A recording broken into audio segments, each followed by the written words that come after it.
Who did this to you? Those 4 words, that's all it took. She had been standing in the dark for over an hour, bleeding, shaking, trying to disappear into the night. And every single car had passed her by without slowing down. Every single one, until he stopped. A man the whole town would cross the street to avoid. A man mothers warned their children about. A man who wore his reputation on his back like armor. He looked at her face, really looked, and asked the question nobody else had bothered to ask. Her answer broke the entire town open. Before we go any further, if stories like this move you, stories about real courage, real injustice, and the unexpected people who change everything, please take a moment right now to subscribe to this channel and hit that notification bell. Drop a comment below and tell me what city or country you are watching from. I want to see how far this story has traveled. Now stay with me all the way to the end because every single part of what happens next matters. The night Emma Carter almost stopped fighting was a Tuesday. Not a dramatic Friday, not kind of night that feels like something is supposed to happen. A Tuesday, the kind of night that is forgettable by design, cold gray ordinary, the kind of night that doesn't care what happens to you. She had been sitting behind the counter of Carter's Auto Repair for 6 hours without a single customer. 6 hours of silence, so heavy it felt like it had weight. The fluorescent light above the register had been flickering for 3 weeks. She hadn't fixed it. Not because she didn't know how Emma Carter had been fixing things since she was 9 years old, standing beside her father with a wrench in her hand while he talked her through every step. She hadn't fixed the light because somewhere quietly, without her even noticing, she had stopped believing it mattered. The phone on the counter rang. She stared at it. It rang again. She picked it up. Silence on the other end. Then a voice she recognized, low, flat. The kind of voice that doesn't need to raise itself because it has never once doubted that people will listen. "You still open for business, sweetheart?" Daniel Whitmore. Emma's hand tightened around the receiver. "Don't call here. I'm not calling to fight." A pause. She could hear him smiling. She hated that she could hear it. "I'm calling because I think you're a smart girl. And smart girls know when a situation has moved past the point where they can do anything about it." "I said don't call here." "Emma." His voice dropped, and that single syllable, her own name, landed in her chest like something cold. "Look around that shop. Really look. How many customers have you had this week? How many last week? How long do you think you can keep that building before the bank has a conversation with you that neither of us is going to enjoy?" She said nothing. "I'm not your enemy," Daniel continued. "I've never been your enemy. You made a choice, a bad choice, and I'm giving you the opportunity, the very generous opportunity, to make a different one. Walk away, let it go, and in 6 months none of this will matter." Emma pressed her lips together so hard they went white. "None of what will matter, Daniel. The people you threatened, the contracts you falsified, the workers you underpaid for 3 years while you built a second house on the lake." Another pause. Longer this time. When he spoke again, the smile was gone. "You are making a mistake you cannot come back from." "I already made it," Emma said, "when I decided to tell the truth." She hung up. Her hands were shaking. She pressed them flat against the counter and breathed. In, out, in, out. The flickering light buzzed above her. The empty bay behind her smelled like motor oil and cold concrete and something that used to mean safety. She thought about her father. Raymond Carter had built this shop from nothing. 31 years ago, he had rented the space with the last money. He had bought 2 used lifts from a garage in Billings and worked 14-hour days until Clearwater Ridge trusted the name on the door. He had been fair to every customer. He had turned away work he knew he couldn't do right rather than do it wrong. He had believed genuinely and without irony that a man's reputation was the only thing he truly owned. I had been dead for 2 years, and Emma was losing everything he built 1 week at a time. She picked up the folder on the counter. The one she had looked at so many times, the corners were soft. Inside were copies, photocopies, because she had learned early to always keep copies of invoices that didn't add up. Contracts with signatures that looked different from meeting to meeting, payroll records that showed workers being paid for 40 hours when they had worked 60. She had found the first document by accident doing bookkeeping for a client whose company had subcontracted through Whitmore Construction. She had flagged it to the client as a billing error. The client had gone pale and told her very quietly to pretend she hadn't seen it. She hadn't been able to do that. That was 9 months ago. Since then, she had tried the police. She had filled out a report with Deputy Gerald Marsh, who had listened to her with his arms crossed and his expressions somewhere between bored and irritated, and who had told her that financial irregularities in private contracts were a civil matter and not something his department had the authority to investigate. She had tried the county commissioner's office. She had been told someone would follow up. Nobody had.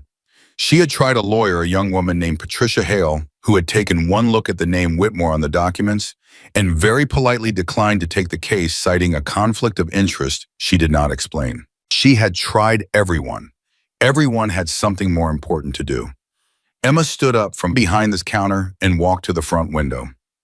The parking lot outside was empty. Across the street, the hardware store was closing. She could see old Mr. Prentice pulling down the security gate. He used to wave at her every evening. He hadn't waved in weeks. She knew why. People in small towns have a talent for knowing which direction the wind is blowing, and they had all felt the shift. She pressed her forehead against the cold glass. She was tired. Not the kind of tired that sleep fixes. The kind of tired that lives underneath everything, the kind that makes you stop being surprised by disappointment. She was 24 years old, and she felt like something that had been fought over and discarded. She almost didn't hear the car pull up. It was an older model sit-in dark blue, and it parked at an angle that meant the driver wasn't planning to stay long. A man got out. She didn't recognize him and walked to the door. He knocked, even though the sign in the window clearly said closed. Emma didn't move. He knocked again. Harder. She walked to the door and opened it 2 inches. We're closed. I know. He was around 50, wearing a jacket with a construction company logo on the breast pocket. Not Whitmore, a different company. My name is Garrett. I used to work for Whitmore Construction. I heard through someone that you've been asking questions. Emma studied him. Who told you that? Doesn't matter who. He glanced over his shoulder. Can I come in? No. He absorbed that without visible offense. Okay, then I'll stand here. He reached into his jacket pocket and pulled out an envelope folded in thirds. There are names in here, 4 of them. People who know things you can't prove from paper alone. People who saw what happened to the Kendall Project. You know what the Kendall Project is? Emma knew. The Kendall Project was a housing development on the north side of town, built 3 years ago. 6 months after completion, 2 foundations had cracked. 1 family had been displaced. The repairs had been covered by the county, meaning by taxpayers, because the inspection records showed everything had been up to code. She had suspected those inspection records were not accurate. She took the envelope. Why are you doing this? She asked. Garrett looked at her steadily. Because I have a daughter about your age, he said, and because I did nothing when I should have done something. And I have to live with that. He turned and walked back to his car. Emma stood in the doorway holding the envelope, watching the taillights disappear. For the first time in weeks, something stirred in her chest that wasn't exhaustion. She didn't know what to call it yet. She called the first name on the list the next morning.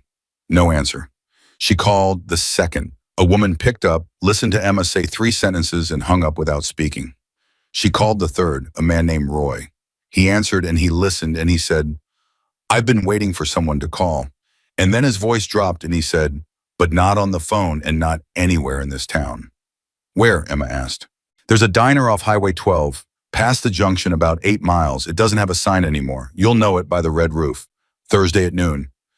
Emma wrote it down. She didn't tell anyone where she was going Thursday. She didn't have anyone to tell. Wednesday night, someone put a brick through her front window. She heard it at 2 in the morning, the explosion of glass, then silence, then the sound of a truck accelerating away. She came downstairs in her socks and stood in the middle of the shop glass everywhere.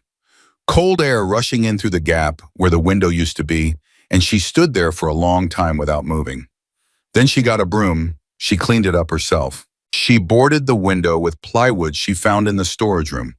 She did not call the police. She knew what Deputy Marsh would say. She set her alarm for 6 and went back to bed. But she did not sleep. She lay in the dark in the apartment above the shop. Same apartment she had grown up in, same creak in the floorboard by the closet, same rattling of the old heating vent. And she stared at the ceiling and thought about what her father used to say when a job felt impossible. You don't fix everything at once, Em. You fix the next thing. Just the next thing. Thursday morning she got up. She drove out to Highway 12 The diner with the red roof was real. It looked like it had been closed for years and then reopened by someone who didn't have the budget to change anything. 3 other vehicles were in the gravel parking lot. Emma sat in her truck for 4 minutes before she went inside. Roy was already there. He was a big man somewhere in his mid-50s, with hands that had clearly spent decades on job sites. There was a woman with him, mid-40s, careful eyes, the look of someone who had made a decision they were still in the process of committing to. Her name was Sharon. "You're younger than I expected," Roy said when Emma sat down. "People keep saying that," Emma said. "What do you have?" Sharon asked. Not unkindly, directly. Emma put the folder on the table. Roy and Sharon looked through it together carefully, quietly. The waitress brought coffee nobody had ordered. Emma wrapped her hands around the mug and waited. Roy turned over one particular page, a payroll document from 2021, and pointed to a line without saying anything. Sharon leaned in, looked, and her jaw tightened. "That's my husband's name," Sharon said quietly. Emma looked at her. "He worked on the Kendall project." Sharon nodded. "He's one of the people I need to talk to," Emma said. Sharon looked up at her then. Something moved across her face, something between fear and decision. "My husband won't talk to you," she said, "but I will, because I was there when Daniel Whitmore told him that if he said a single word about what he'd seen during that inspection, he would make sure my husband never worked in this state again." Emma felt the air in the room change. "He said that to your husband directly?" "In our kitchen," Sharon said. "He came to our house. He sat at our table, and he smiled while he said it." Roy leaned forward. "That's not even the worst of it, is it, Sharon?" Sharon pressed her hands flat on the table, the same gesture Emma had made behind her counter 2 nights ago, she noticed, and said, "No, it's not." Emma drove home with her hands tight on the wheel and her mind moving faster than the road. What Sharon had told her, all of it, was worse than she had imagined. It wasn't just the Kendall project. It was a pattern, years of it, methodical and careful, and protected by money and fear, and the particular kind of silence that settles into a small town when people decide that the cost of speaking is higher than the cost of staying quiet. Sharon had given her names, 3 more. People who had seen things, who knew things, who had stayed silent, not because they didn't care, but because they had families and mortgages and a deep practical understanding of exactly how much Daniel Whitmore could take from them if he chose to. Emma was 2 miles from town when she noticed the truck. It had been behind her since she turned off Highway 12. Big, dark, no plates she could make out in the mirror. Following at a distance that was just close enough to be intentional, just far enough to be deniable. She didn't speed up. She took the long way back through the residential streets, past the elementary school, past the Methodist church. The truck stayed with her. She didn't go home. She drove to the gas station on the far edge of town, the old one, the one that had closed down 4 years ago, when the new Quick Trip opened on the highway. She pulled into the lot and stopped, turned off her headlights, and waited. The truck slowed, idled at the entrance to the lot, then pulled away. Emma sat in the dark for a long time. Her breath was fogging the windshield. She was colder than she had realized. The jacket she was wearing wasn't heavy enough for October in Montana, and at some point between sitting and thinking, her hands had started to shake. She pressed her back against the seat and tried to be rational about what was happening. She was not a person who frightened easily. She had grown up in a household where money was tight and repairs happened on a budget and problems were solved with whatever you had in front of you. She had learned early that panic was expensive. It cost you time and clarity and the ability to think through to the next step. But the next step right now was not clear. She had evidence. She had witnesses who were willing to speak but terrified to be seen. She had a police department that had already demonstrated it had no interest in this story. She had a lawyer who wouldn't take her case. She had a smashed window and a folder full of photocopies and a truck that had just followed her across town to deliver a message without saying a word. And she had no one. She opened the car door and stepped out into the cold. She needed air. She needed to think. She stood beside the abandoned gas station in the October dark, and for the first time since this had started, all 9 months of it, she let herself feel how completely alone she was. And that was when she heard it. The sound cut through everything else, through the wind and the hum of the highway in the distance and the quiet that had been pressing down on her. A deep mechanical rumble, heavy and rhythmic, the kind of sound that you feel before you fully hear it. A motorcycle. A Harley Davidson moving at speed on the road beside the lot and then slowing. Impossibly slowing. Gravel crunched as it turned in. Emma didn't move. The headlights swept across her and she threw up a hand to block the glare. The engine cut. Silence rushed back in, broken only by the tick of cooling metal. A man swung off the bike with the easy motion of someone who has done it 10,000 times. He was large not in an aggressive way, but in the way that some people simply occupy more space than others, as though they have earned the right to it.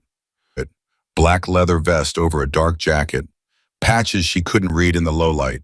He pulled off his gloves as he walked toward her, and she stood her ground because she was too tired and too cold and too far past afraid to do anything else. He stopped about 6 feet away.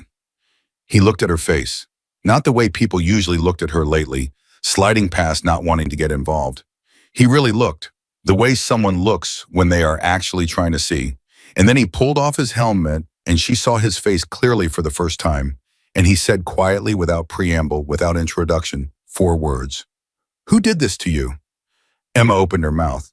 She had planned to say she was fine. She had planned to say she had been in an accident, or that she was waiting for someone or any one of the dozen automatic deflections she had become expert at delivering in the past 9 months. But she was standing in the dark beside an abandoned gas station in October in Montana, shaking from the cold and from something deeper than cold. And he had looked at her like she was a person worth looking at, and she was so unbearably tired of lying. She pointed toward the lights of Clearwater Ridge glowing faint and orange against the black sky. And she said, "The people who are supposed to protect me." The man Jake Lawson stood very still. Something shifted in his expression. It was not pity. It was not the complicated discomfort she had come to recognize in people who heard pieces of her story and didn't know what to do with it. It was something else entirely. It looked, she would think later, like recognition, like someone who knew exactly what it meant when the systems built to protect people chose instead to protect something else. He looked at her for another long moment. Then he said, "How long?" "9 months. "And you've been doing this alone?" Emma looked at him. "Yes." Jake Lawson nodded slowly. He put his gloves in his jacket pocket. He looked toward the town, then back at her. "You're going to tell me everything," he said, "and then we're going to figure out what happens next." Emma Carter stood in the cold October night, 9 months of exhaustion and fear, and stubborn determination. Somewhere behind her eyes, and she looked at this stranger, this enormous leather-vested Harley-riding stranger, whom the whole town of Clearwater Ridge would have called dangerous, and for the first time since her father died and left her alone with a shop and a conscience and an enemy she hadn't chosen. She didn't feel alone. "Okay," she said, "just that, okay."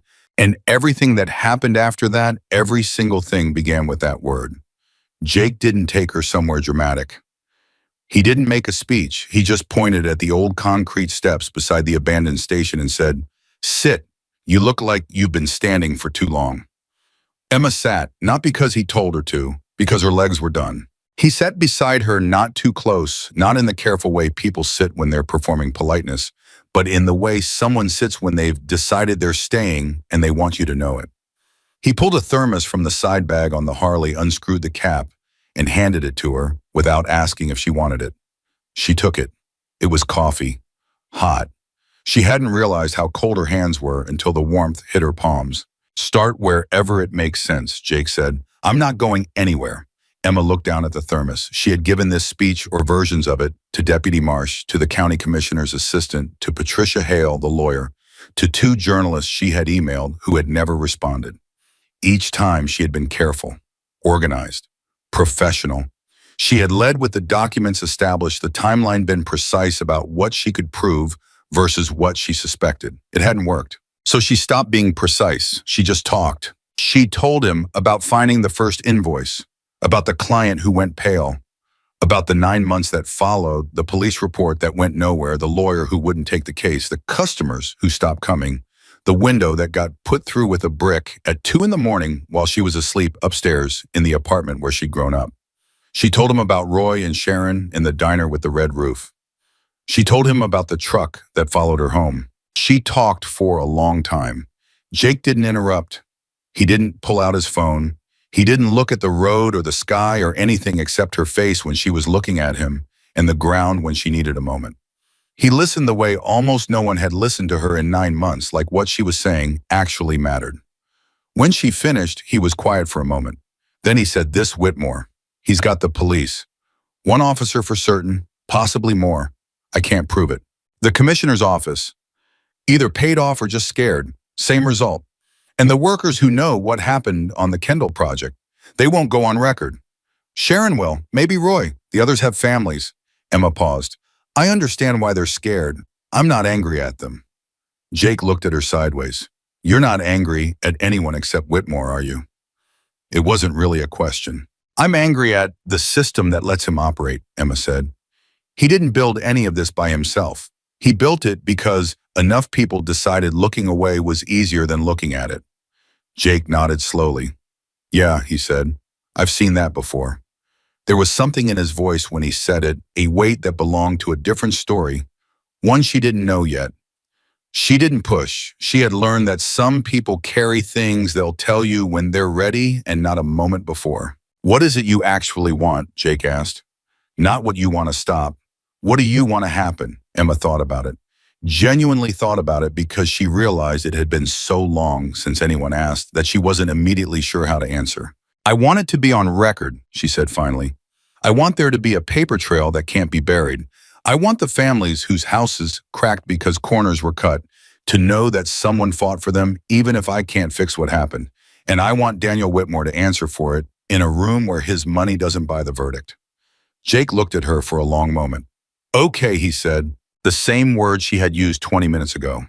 Except when he said it, it carried something different. It carried the quiet certainty of someone who has decided. "What does okay mean?" Emma asked carefully. "It means I'm going to make some calls in the morning," Jake said. "And it means tonight you don't go back to that shop by yourself."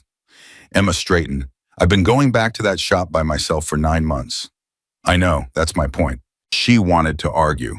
The part of her that had survived 9 months of isolation on stubbornness and spite wanted very badly to say she didn't need anyone's help, that she had handled it this far, that she was fine.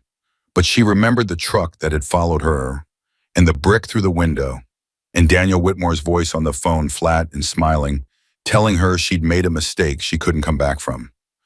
"I have the apartment above the shop," she said instead of arguing. "I know," Jake said. "I'll park out front." Emma looked at him. "You don't have to do that."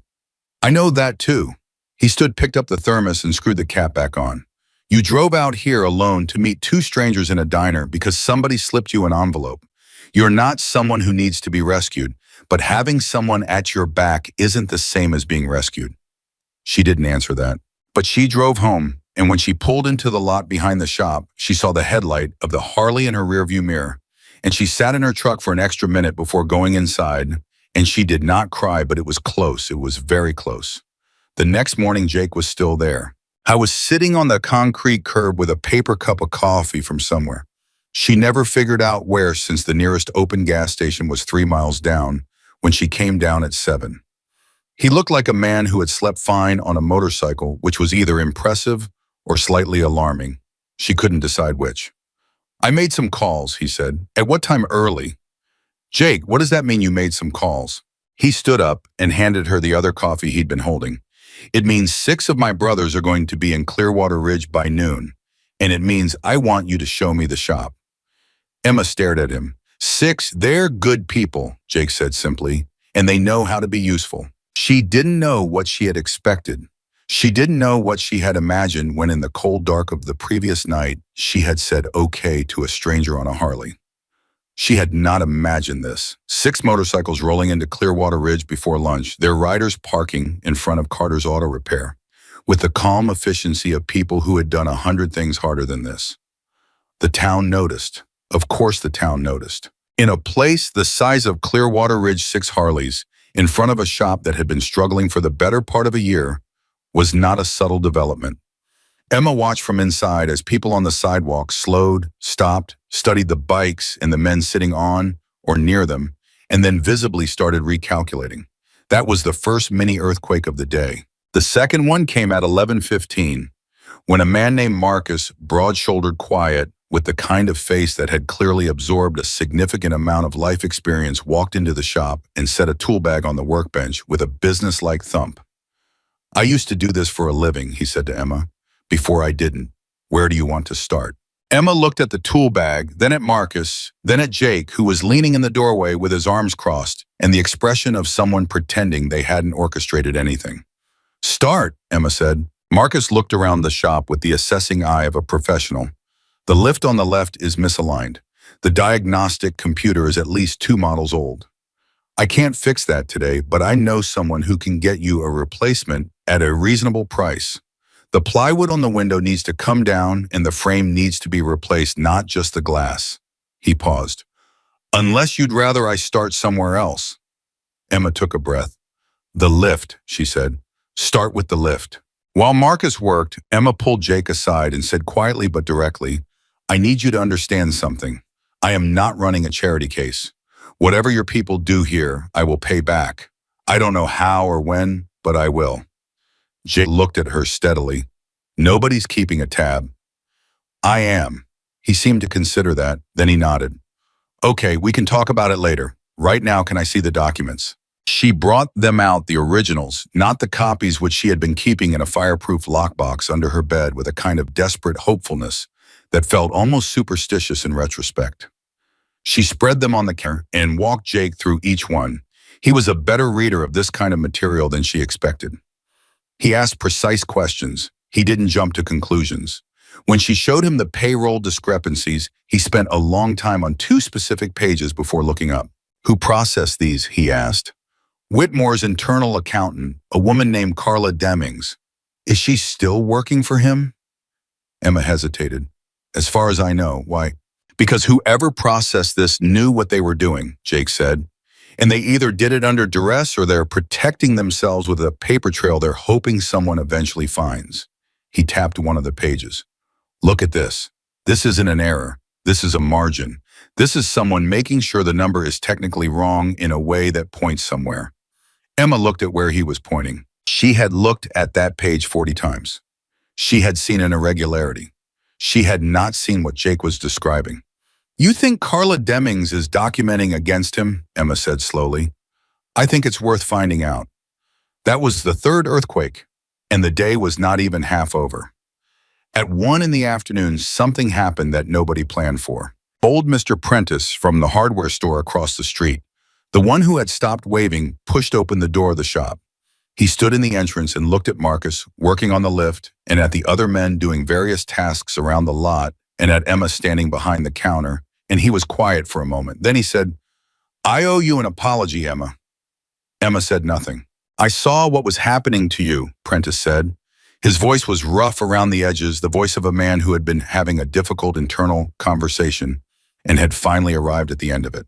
I saw it and I looked the other way because Daniel Whitmore has a line of credit with my store that pays half my electricity, and I was afraid of losing it.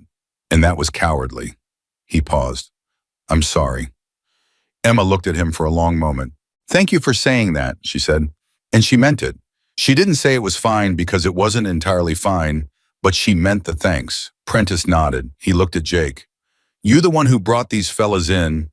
They came on their own, Jake said. Prentice considered that. Then he said, I've got a glass cutter and a new frame in the back that would fit that front window. I'll bring it over this afternoon. He looked at Emma. No charge. He left before she could argue. Jake watched him go. Small towns, he said, not quite smiling. Small towns, Emma agreed. They break you down and then sometimes they surprise you. People do that, Jake said, not towns. People. It was the most philosophical thing she had heard him say. She filed it away. What happened at 3 in the afternoon was not a surprise or a reconciliation. What happened at 3 in the afternoon was a phone call that came to Emma's cell, and when she answered it, the voice on the other end was one she had never heard before, and it said, My name is Carla Demings. I think we need to talk. Emma's heart stopped and then started again harder. She looked at Jake across the shop. He was talking to Marcus, his back to her, and she turned slightly away before she spoke. How did you get this number? Emma asked. Does it matter? Carla's voice was controlled. Professional. But underneath it was a tension like a wire pulled 1 degree past its tolerance. I've been watching what you've been doing for the better part of this year. I've been watching and not acting because I have 2 kids in school and a mortgage and a very clear understanding of what Daniel does to people who cross him. A pause, but something has shifted. I can feel it. And if something is actually going to happen, if someone is actually going to do something, I need to know before it gets to a point where he starts looking at who might have left a trail. Emma kept her voice even. What kind of trail are we talking about? Another pause. Longer. Kind of pause where someone is making an irreversible decision. The kind, Carla Deming said, that a good forensic accountant could follow all the way to the bank accounts he doesn't report. Emma closed her eyes. There it was. There was the thing she hadn't been able to reach, the financial core of it. The place where the corruption wasn't just a matter of falsified inspection records and intimidated workers, but actual money moved and hidden and sheltered in ways that meant Daniel Whitmore hadn't just been cutting corners on construction contracts. He had been stealing, systematically, for years. When can you meet? Emma said. Not in this town, Carla said. Not anywhere near this town, and not soon. I need a week to get copies of what I need without him noticing. Okay. And I need to know, Carla said, her voice dropping to something almost raw, that if I do this, someone is actually going to do something with it. Because I cannot blow up my life and my children's stability for a folder that ends up in the same drawer as every other report about Daniel Whitmore. Emma looked across the shop again. Jake had turned around. He was watching her, reading her face with that same direct attention he had given her in the dark the night before. Someone will do something with it, Emma said. I promise you that. She hung up. Jake said without moving from where he was standing. Accountant, his internal accountant, Emma said. She's been documenting against him. She has financial records, real ones. The shop went quiet. Marcus had stopped working. Two of the other men who had been in earshot had gone still. Jake looked at her for a moment, and then he said quietly, the way he said most things, I told you. Someone always leaves a trail. Emma set her phone down on the counter. For the first time in 9 months, the shape of this thing, this enormous, impossible, lonely thing she had been fighting, began to look like something that could actually be won. But that feeling lasted exactly 40 minutes. Because at 3:40, a county sheriff's vehicle pulled into the lot. Not Deputy Marsh. Emma didn't recognize this officer. He was younger, mid-30s, and he got out of the car with the deliberate unhurriedness of someone who wanted to convey authority without confrontation. He looked at the bikes at the men at the shop, and then he walked up to the entrance and knocked on the open door frame. Afternoon, he said, I'm looking for the owner of this establishment. Emma stepped forward. That's me. He looked at her. Something flickered in his expression, surprised maybe at how young she was, or at how directly she met his eyes. Ma'am, I've had a report of unauthorized gathering and possible property code violations. I'm going to need to see your business license, your most recent inspection certificate, and proof of the work order for the repairs currently underway. The shop was very quiet. Emma said, of course. She walked to the filing cabinet behind the counter, pulled the relevant documents, and placed them on the counter with the calm efficiency of someone who has been expecting exactly this. Because she had been expecting exactly this. Because she had known the moment 6 motorcycles parked in front of her shop that Daniel Whitmore would send someone to check. The officer reviewed the documents slowly. He took photographs of 2 of them with his phone. There's no violation here, Emma said conversationally. The business license is current, the last inspection passed, and the work currently being done is repair following property damage, which was reported to Deputy Marsh 6 days ago. There should be a record of that report in the system. The officer looked at her. I can give you the report number, Emma said pleasantly. He looked at the documents again. Then he looked at Jake, who was standing with his arms loose at his sides, his expression completely neutral, not hostile and not welcoming either. Just present. Any of you been causing disturbances? The officer asked the room generally. No, sir, Marcus said from under the lift. They've been repairing my shop, Emma said, which someone damaged, which was reported. The officer gathered the documents, handed them back to Emma and said, I'll follow up with Deputy Marsh's report. Please do, Emma said. And while you're at it, you might want to ask him about the follow-up on the vandalism itself, since I haven't heard anything about that in 6 days. The officer left. The second his car pulled out of the lot, the tension in the room broke like a wave. One of the younger riders let out a breath that was almost a laugh. Marcus resumed work on the lift with a metallic clink that sounded in context like a statement. Jake walked over to Emma, leaned on the counter, and said, That was well handled. I've been practicing, Emma said. I noticed. He was sent to rattle us. I was sent to assess, Jake said, to see how organized we are, how legal we are, whether he could find a reason to disperse. He found nothing because there's nothing to find. He paused. Whitmore's going to be unhappy with that report. Emma pulled the documents back into the file folder. Her hands were steady. Good, she said. That evening after Marcus had fixed the lift and Prentice's glass people had come and replaced the front window, and the shop looked more like itself than it had in weeks. Jake and Emma sat at the workbench with takeout containers between them, and the documents spread around the food in a way that would have appalled any reasonable health inspector. Tell me about your father, Jake said. Emma looked up. Why? Because you keep looking at this place like it owes you something, and you owe it something at the same time. That usually means somebody else is in the room. Emma was quiet for a moment. He built this from nothing, she said. He was fair to every customer. He turned away work he knew he couldn't do right rather than do it wrong. He believed your reputation was the only thing you truly owned. She paused. He died before any of this started. I don't know if that's lucky or not. What would he say if he were here? Emma half smiled. He'd say you fix the next thing, just the next thing. Don't try to fix everything at once. Jake nodded slowly. Smart man. He was, Emma said. He would have liked you, I think. He always said the people worth knowing are the ones who do the thing rather than talk about doing the thing. High praise, Jake said. Don't let it go to your head. I didn't smile exactly, but something shifted at the corners of his mouth in a way that served the same function. They ate in something that was not quite silence and not quite conversation. That particular kind of comfortable quiet that takes either years or extraordinary circumstances to build between two people, and which Emma had not experienced with anyone since her father died. She didn't acknowledge it out loud, but she noticed it. Later, when the others had gone back to the motel on the highway, Jake had arranged for the week and the shop was locked and the window was whole again and the lift was aligned. Emma stood alone in the middle of the floor and breathed. The folder was in the fireproof lockbox. Carla Demings would call in a week. Roy and Sharon were willing to speak. Mr. Prentice had replaced her window and apologized. 6 people who owed her nothing had ridden into her town and spent a day fixing what someone else had broken. She was still in danger. She knew that clearly and without illusion. Daniel Whitmore was going to find out about all of this if he hadn't already, and he was going to respond, and his responses had already demonstrated that he was not a man who accepted setbacks with grace. But something had changed in the last 24 hours, something she hadn't had for 9 months. She was not alone. And it turned out that was the difference between carrying something impossible and carrying something very, very hard. She turned off the lights. She went upstairs. She set her alarm, and for the first time in longer than she could clearly remember, she fell asleep before midnight. The week that followed was the quietest and most dangerous week of Emma Carter's life. Not dangerous in the way that announced itself, not brick through the window dangerous, not truck following you home dangerous.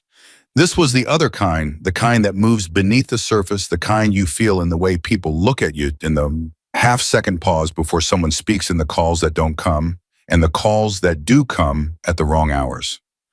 This was the danger of something building pressure underground, and Emma knew from 9 months of experience that the longer it built, the worse the release was going to be. She went to work every day. She kept the shop open. She took the customers who came, and there were more of them now, cautiously, tentatively, people who had heard something had shifted and wanted to see it for themselves before they committed to an opinion.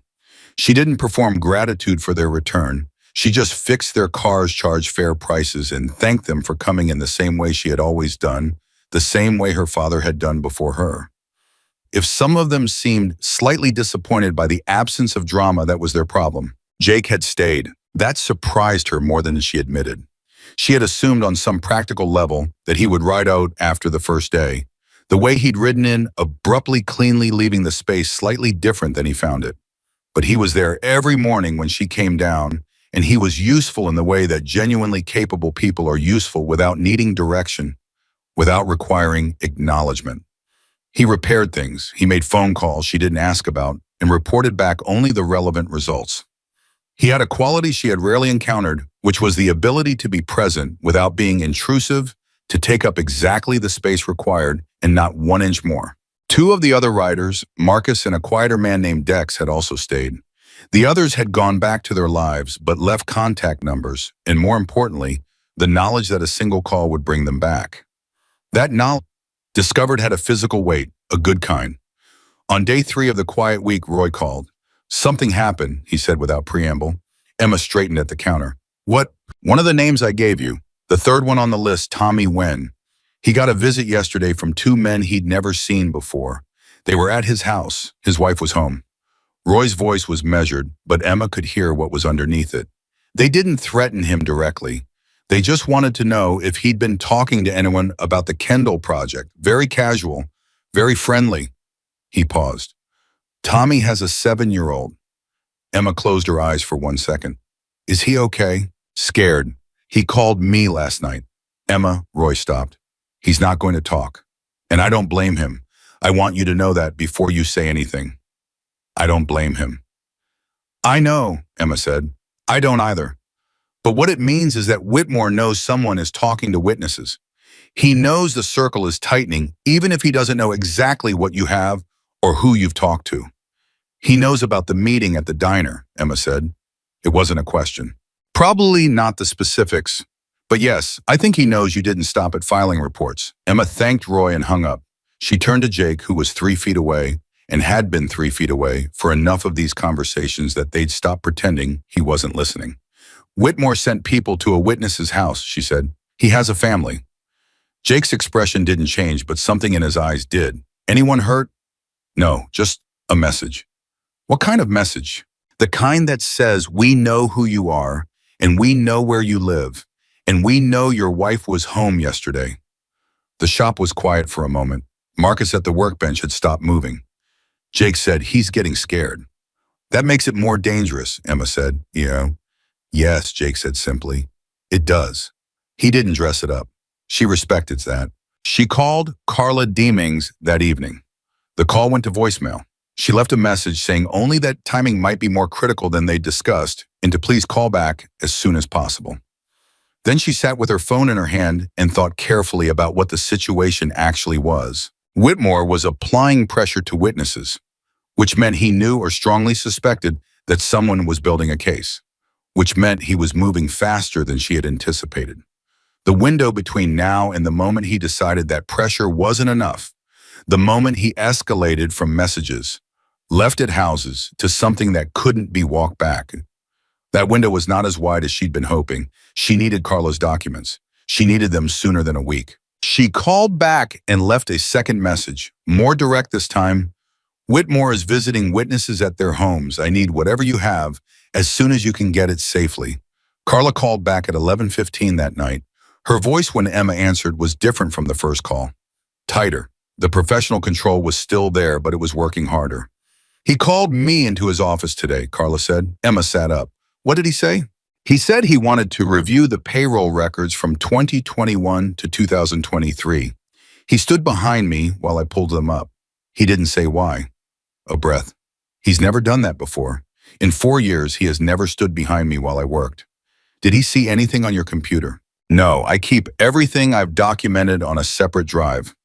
A personal one not connected to the company system. He doesn't know it exists."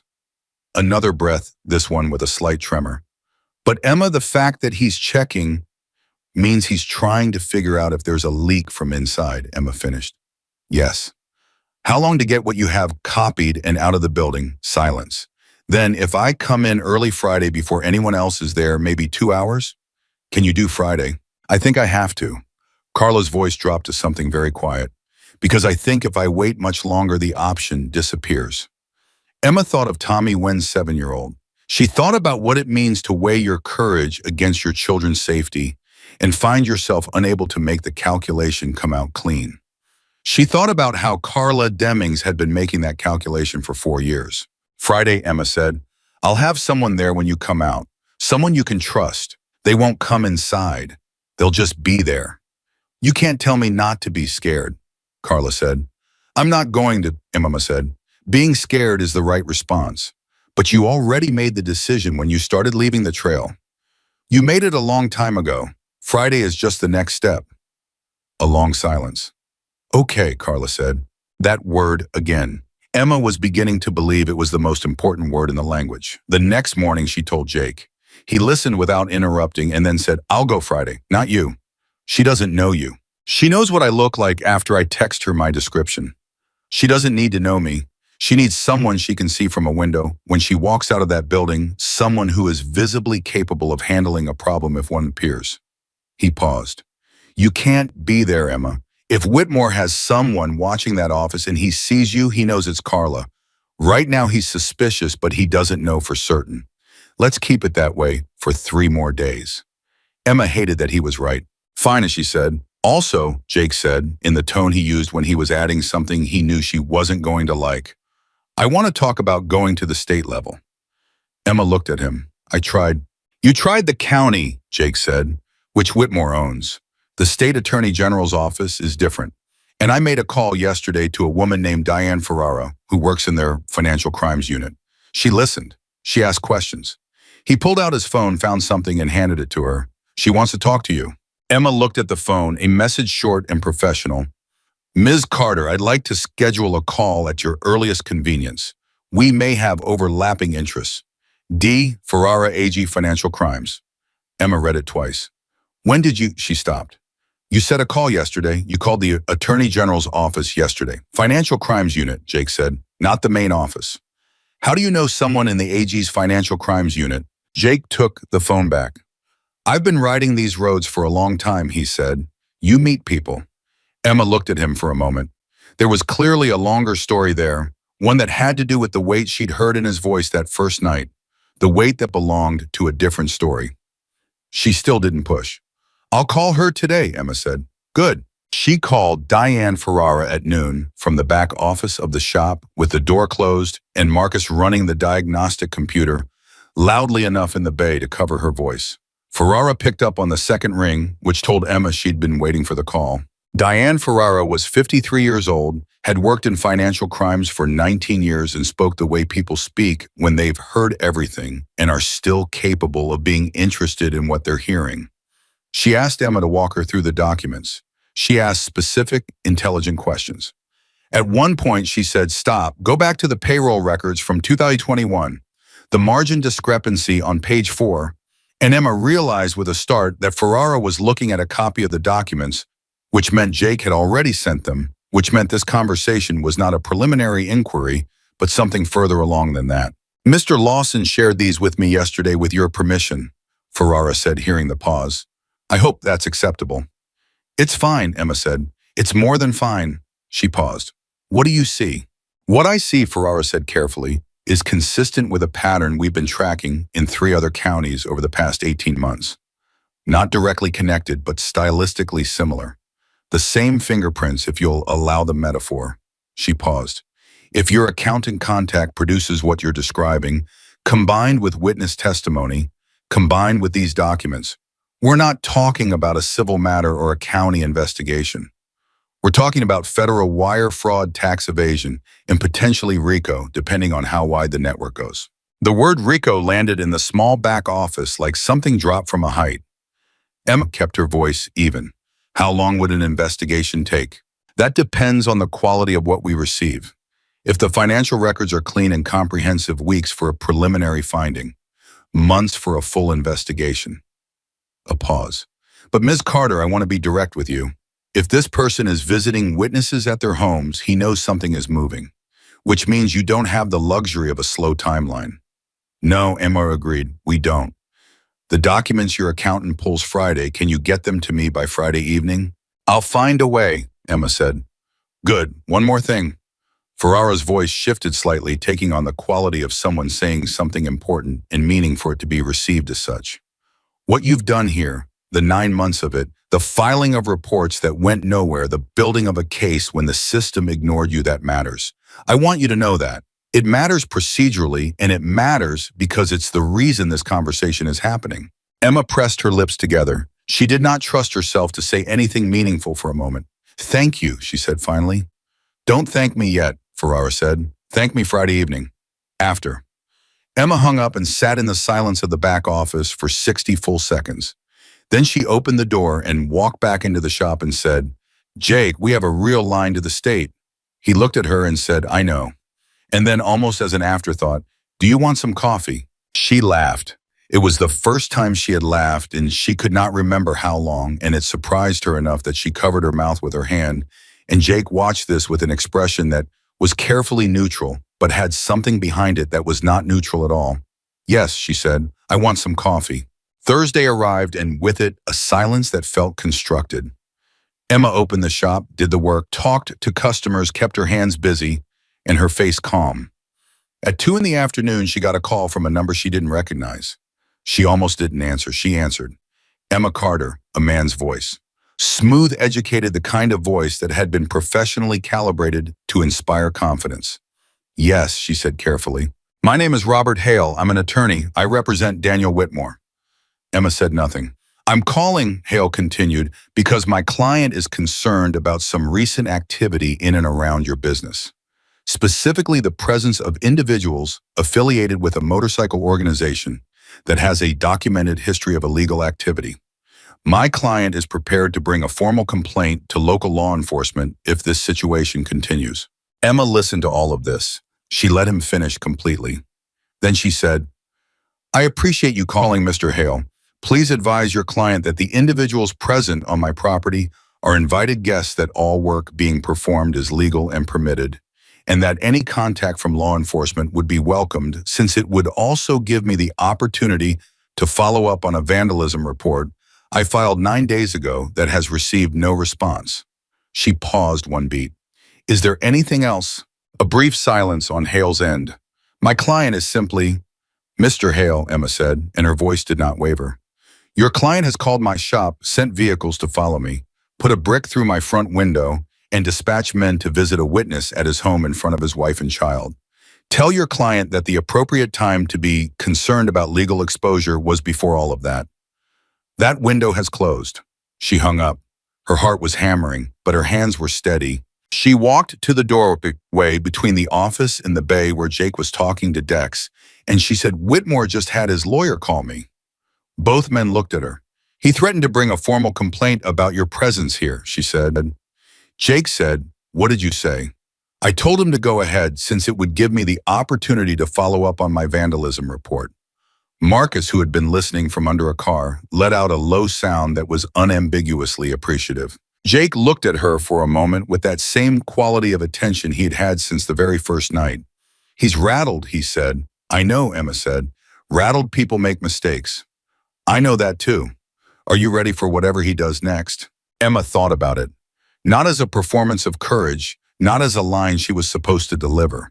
She thought about it genuinely, the way her father had taught her to think about hard jobs. Look at it straight, see what it actually is, decide if you can do it. Yes, she said, I am. Friday morning came the way important mornings always do.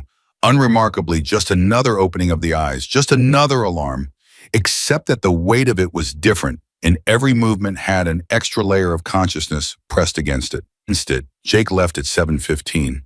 He texted Carla Demings his description and the make and color of his bike, and told her he'd be parked across the street from the Whitmore construction offices by 8. Emma stayed in the shop and fixed a transmission, and didn't check her phone every 5 minutes because she had decided not to, and managed to do it for 10-minute stretches before the discipline broke. At 8:47, a text from Jake. Jake, she's inside. It's quiet. At 9:30, she came out. She has a bag. We're moving. Emma stopped pretending to work. At 9:58, Jake walked through the door of the shop. Behind him was a woman Emma had never seen, mid-40s, dark hair, the controlled posture of someone who was maintaining it as an act of will. She was carrying a laptop bag pressed against her side, like it had mass beyond its physical weight. Emma came around the counter. The two women looked at each other. Carla, Emma said. Emma, Carla said. A pause. The particular pause of two people who have been on opposite sides of the same nightmare for long enough that meeting face to face has the quality of something that should have happened sooner. I have everything, Carla said. 3 years of records, wire transfers, shell company accounts, 2 sets of books, the one he shows the IRS and the one that shows what actually happened. Her voice was steady, but her eyes were not. It's all there. Emma said, let me call Diane Ferrara. She called. Ferrara answered immediately. Tell me. She has 3 years of records, Emma said. 2 sets of wire transfers, and shell accounts. A pause on Ferrara's end that carried a very specific quality, The pause of a 19-year career professional hearing the exact thing she needed to hear. I need you to drive those documents to the state AG's satellite office in Billings today, Ferrara said. I'll have someone there to receive them. Don't email them, don't photograph them, drive them there in person. Can you do that? Yes, Emma said. Ms. Carter, Ferrara's voice dropped slightly. This is it. If what your accountant has is what it sounds like, Daniel Whitmore will be looking at federal charges within the month. I need you to understand what that means. He will know what happened. He will know who made it happen. The period between now and when we move formally is going to be the most dangerous time. Emma looked at Carla across the counter. She looked at Jake by the door. She looked at Marcus in the bay and Dex leaning in the doorway. I understand, Emma said. She drove to Billings with Carla in the passenger seat and Jake on the Harley behind them, the entire 200 miles, never more than 3 car lengths back, as steady and certain as something fixed to the landscape. They delivered the documents. They drove back. They were 20 minutes outside Clearwater Ridge when Emma's phone rang. Roy. She put it on speaker because her hands were on the wheel and Jake was not in the car to hear it, and she wanted a witness to whatever was coming. Emma, Roy said, something's happening. There are people at your shop. Emma felt her stomach drop. What people? I don't know. 3-4 cars.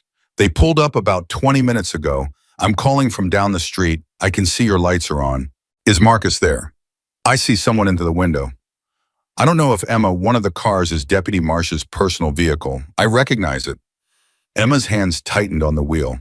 In the rearview mirror, she saw Jake's headlight, steady constant. She hit the call button on the dash and dialed his number. He picked up in 2 rings. I'm here. Roy says there are cars at the shop, Marsh's personal vehicle. A pause. How far out are we? 20 minutes. I'll call ahead. He hung up.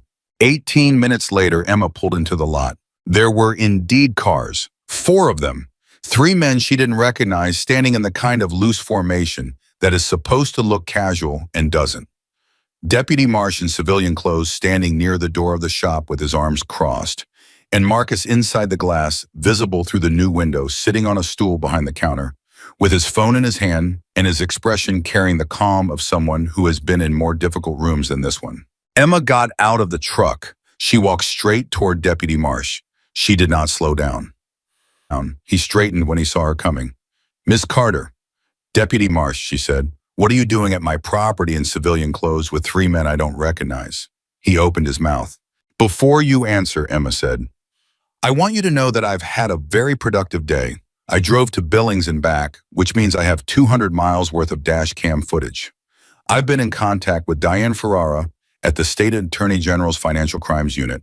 And whatever reason you're about to give me for being here right now, I want you to think very carefully about how it's going to look in 6 to 8 weeks when this situation becomes a matter of public record. The silence that followed was the loudest silence Emma Carter had ever stood inside. Marsh looked at her. He looked at the men behind him. He looked at Jake, who had parked the Harley and was walking across the lot with the unhurried certainty of someone who has nowhere else to be and nothing else to prove. And then something happened that Emma did not expect. Deputy Gerald Marsh looked at the ground. Not at his phone, not at his colleagues, not at the cars or the shop or the street. At the ground, the way a man looks when he is doing a rapid and uncomfortable reassessment of every decision that has led him to this particular moment.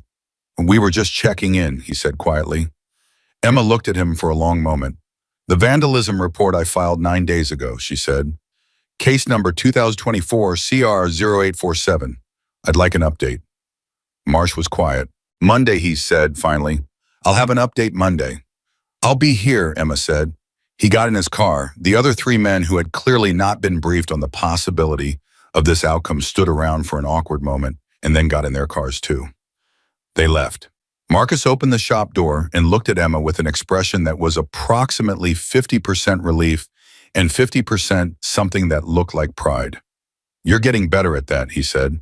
I've been practicing, Emma said, for the 2nd time in a week. She walked into the shop and stood at this counter and breathed very slowly and deliberately because her heart was doing something erratic, and adrenaline is its own particular kind of exhaustion. Jake came in behind her. He'll call Whitmore tonight, Jake said. I know. Whitmore's going to know we went to the state. He'll figure that out anyway, probably already suspects it. He'll move fast now, Jake said. Whatever he's been building toward, he'll move. Emma looked up at him. Then we need to move first. She picked up her phone and called Diane Ferrara. Ferrara answered in one ring. The documents arrived, Ferrara said. My team is reviewing them now. Preliminary reading is, she paused, and in that pause, Emma heard the weight of 19 years and 100 cases. Ms. Carter, it's worse than we expected, much worse. We're not talking about one county. We're talking about contracts in 3 states. Another pause. I'm going to need the witnesses formalized. Roy and Sharon, the ones you mentioned, they need to be on record officially before we move. Can you make that happen by Monday? Yes, Emma said. She did not know for certain that she could. But she said yes because it was the answer that kept the thing moving, and keeping the thing moving was the only thing that mattered. Monday, Ferrara said, and Ms. Carter, don't go anywhere alone between now and then. Emma looked at Jake. I won't, she said. She hung up. The shop was quiet. The new window was whole and clean. The lift that Marcus had fixed was still. The diagnostic computer hummed. The flickering light above the register, she had finally fixed it one evening earlier that week. Almost without noticing she was doing it, burned steady. Emma Carter stood in the middle of everything her father had built, and everything she had nearly lost, and everything that was about to break. Wide open, and she felt something move through her that was not calm and was not fear. It was something older and deeper than either of those things, something that lives in people who have been pushed as far as they can go and discovered to their own surprise that they are not done.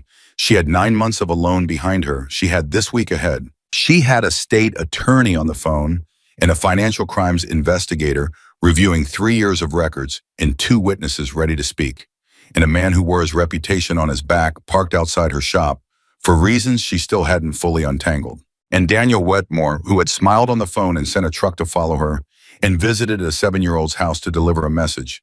Daniel Whitmore was about to discover something that men like him never believe until the moment it happens. That the person they decided didn't matter had been paying attention all along, and the bill was coming. Saturday arrived like a hell breath. Emma woke at 5:15 without the alarm, the way she had been waking for weeks. Not gradually, not slowly, but all at once, as though her body had decided that sleep was a liability she could no longer fully afford. She lay still for exactly 90 seconds running through the list, the way she always did now, Ferrara's team reviewing documents. Roy and Sharon needing to be formalized by Monday. Carla somewhere safe, Jake downstairs, Whitmore somewhere she couldn't see. Then she got up because lying still past 90 seconds was how the fear got in. She made coffee. She sat at the kitchen table with the mug between her hands and looked at nothing for a while. Then she picked up her phone and called Roy. He answered on the second ring, which meant he had been awake too. I need you and Sharon to be willing to give formal statements, Emma said. Oh, not to local police, to the state AG's office, Diane Ferrara's team, before Monday. A silence, long enough that she counted the seconds. 4, 5, 6. Roy. I'm here, he said. I'm thinking. I know what I'm asking. Do you... His voice wasn't sharp. It was the voice of a man genuinely checking. Because what you're asking is for us to put our names on something that Daniel Whitmore is going to see. And Emma Sharon did the right thing talking to you. But she has a husband who is scared and a house that is mortgaged and... Roy, Emma kept her voice level. Ferrara told me last night that the financial records Carla brought out are worse than anyone expected. 3 states. Years of it. This isn't going to be a county investigation that gets buried. The state is moving, but they need witnesses. They need people who were there, who saw things, who heard things. Without that, the documents are evidence of fraud without a face. With it, she paused. With it, it becomes something that can't be stopped. Another silence, shorter this time. What does Ferrara's office look like? Roy said. In terms of protection, if we go on record. She has a witness coordination unit, Emma said. I don't know all the details yet, but I know she's done this before and she knows what it costs people. She's not going to waste what you give her. Roy exhaled, the sound of a man setting something down that he has been carrying at an uncomfortable angle for too long. Let me talk to Sharon, he said. Give me 2 hours. I'll be here, Emma said. She hung up and sat with the coffee until it was cold. Jake came up from below at 6:30, which she had learned was his natural time. He moved through a morning the way he moved through everything, without wasted motion, without announcement. He poured coffee, sat across from her, and looked at her face with the directness that she had stopped finding unsettling somewhere around day 3. "Roy," he said, "thinking it over with Sharon," Emma said. 2 hours. Jake nodded. He drank his coffee. Then he said, "Whitmore called someone last night." Emma looked at him. "How do you know that?" "Because Marcus was driving back from the diner at 11, and he saw lights on in the Whitmore construction offices. The building should have been dark." He set his mug down. "He's making arrangements."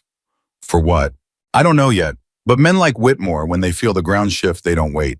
They act. And their version of acting at this stage is usually when one of two things: they try to destroy what's coming at them, or they try to run." Emma thought about that.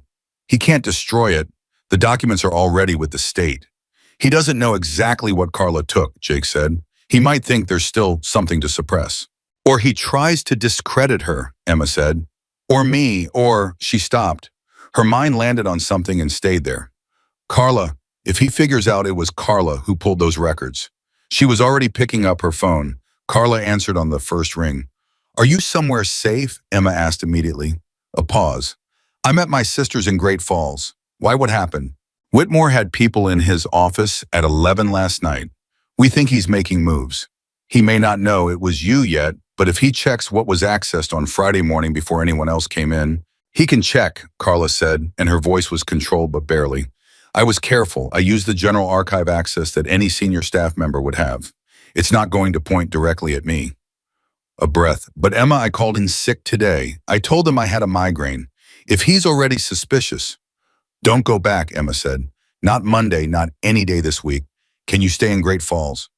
My kids are in school here." "Can they stay with your sister for a few days?" The silence this time was a different kind. The silence of a woman doing the arithmetic of disruption against the arithmetic of danger and finding neither answer clean. "I'll call the school," Carla said quietly. "I'll figure it out." "Ferrara can have someone make contact with you today," Emma said. "Someone from her office, to explain the formal protections available. Will you talk to them?" "Yes," Carla said. "Yes, have them call me." Emma hung up and immediately called Ferrara. Ferrara picked up before the end of the first ring. It was 6:45 in the morning on a Saturday, which told Emma everything she needed to know about how seriously the AG's office was taking what Carla had brought them. "Our accountant," Emma said, "she's in Great Falls at her sister's, but I need someone to make contact today and explain her protections formally. She has children, and she's scared, and she needs to hear it from your office, not just from me." "I'll have someone to her by noon," Ferrara said. "What else?" "We still need to formalize Roy and Sharon. I'm waiting for their answer. If they say yes, I can have a field agent in Clearwater Ridge by tomorrow morning. Sunday. We do this quietly without Whitmore knowing there's activity at the weekend." "Good," Emma paused. "Ferrara, what is your team seeing in those records exactly?" A pause on Ferrara's end, the kind of pause that precedes something significant. "Off the record for this conversation only," Ferrara said, "because I want you to understand the scope of what you've put in front of us." She took a breath. "The shell accounts Carla documented trace back to a holding company incorporated in Delaware in 2017. That holding company has contracts not just in Montana, but in Wyoming and Idaho. The fraud isn't construction fraud. The construction fraud is the surface. Underneath it, the money that was siphoned from falsified contracts was being moved through that holding company into commercial real estate investments. We're talking about a number, Emma, that has 7 figures. And we have reason to believe at least one elected official's campaign received contributions that trace to those accounts." Emma sat very still. "An elected official," she said. "We're not ready to name anyone. But yes. Is it anyone connected to Clearwater Ridge specifically?" Ferrara paused again. "I cannot answer that yet. What I can tell you is that this has moved well beyond a local corruption case, and that the reason your county-level attempts went nowhere is almost certainly because the people you went to were already inside the problem." Emma looked across the kitchen at Jake. I was watching her face, reading it, the way she had come to understand he always read faces not for what people said, but for what they were carrying while they said it. She said, "I'll call you when I hear from Roy." She hung up. "How bad?" Jake said. 7 figures, Emma said. 3 states, and at least one elected official connected to the money. The kitchen was very quiet. Jake leaned back in his chair. He looked at the ceiling for a moment, and when he looked back at her, his expression had a quality she hadn't seen on it before. Not surprised, she didn't think very much surprised him. Something close to grim satisfaction. The expression of someone who has suspected for a long time that the rot goes deeper than people want to believe and has just been proven correct. That's why, he said. That's why what? That's why every door closed. It wasn't just Whitmore's money. It was that his money was already connected to people with the power to close doors. He paused. Emma, this is bigger than what you thought you were fighting. I know, Emma said. Does that change anything for you? She thought about that. She thought about 9 months of closed doors and the carefully neutral expressions of people who knew more than they were saying. She thought about Deputy Marsh looking at the ground. She thought about the attorney who cited a conflict of interest without explaining it. No, she said. It changes the size of it, not the shape. Jake looked at her for a long moment. No, he agreed. Not the shape. Roy called back at 8:42. We're in, he said without preamble. Sharon said yes. She said he stopped. Emma heard him collect himself. She said if there's actually a real investigation with real people, she is not going to be the one who stayed quiet. She said Raymond Carter's daughter deserves at least that much. Emma closed her eyes. She pressed her fingers against them for a moment, hard enough to see light. Then she blinked, breathed, and said, Tell Sharon thank you. From me, personally. Tell her yourself on Sunday, Roy said. We'll be there. Ferrera's field agent arrived Sunday morning at 9. His name was Patel. He was quiet and thorough, and he conducted the interviews with Roy and Sharon in the back office of the shop with the door closed, while Emma and Jake sat in the bay and pretended they weren't counting the minutes. Marcus made coffee. Dex, who had been the quieter of the two riders from the beginning, sat at the workbench and disassembled and reassembled a carburetor for no apparent reason except that it gave his hands something to do which Emma completely understood. The interviews took 90 minutes. When Roy and Sharon came out, Sharon walked directly to Emma and took both her hands. She was a woman in her mid-40s with careful eyes, and those eyes were wet, and she looked at Emma and said, We should have done this a year ago. I need you to know that I know that. It wouldn't have worked a year ago, Emma said honestly. The pieces weren't in place. It works now because of what you did, all of it, including the waiting. Sharon nodded. She didn't look entirely convinced, but she nodded. Patel came out of the office, looked at Emma and said, Agent Ferrara will be in contact before end of day. Then he packed his bag, shook hands with Roy, and left with the quiet efficiency of someone who had 4 more things to do before noon. Emma stood in the middle of the shop after everyone had cleared out and thought about the fact that it was Sunday and she had spent the last 9 months fighting this thing alone, and it was now no longer something she was fighting alone. The state had the documents. The state had the witness statements.